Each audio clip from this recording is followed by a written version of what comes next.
Well, Keenan, we know very little about that suspect now. We know he's a man in his late 20s. Chief Craig says the man was spotted by officers at the corner of Grand River and Meyer last night, swinging that 32-inch sword. The chief says as officers got out of their vehicle, they were headed to an unrelated call at the time, and as they got out of their vehicle, that man charged them.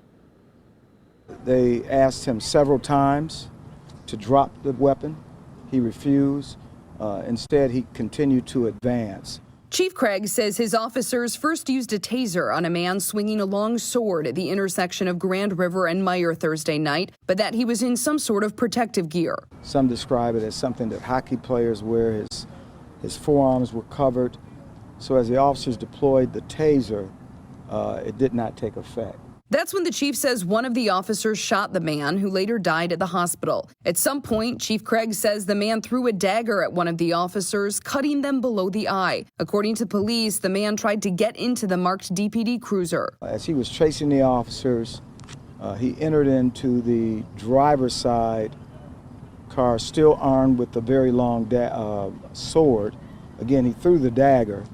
And it appeared he had, even beyond that, a third knife. Chief Craig says a Good Samaritan blocked the car with their own so that the suspect couldn't get to the officers. This is the fourth time DPD officers have shot a suspect in the past month. 3 out of the 4 shootings have been fatal. The chief says he's noticed more attacks on Detroit police. It could be the anti-police rhetoric that's permeating our country, the fact that there's bail reform and some individuals are being released.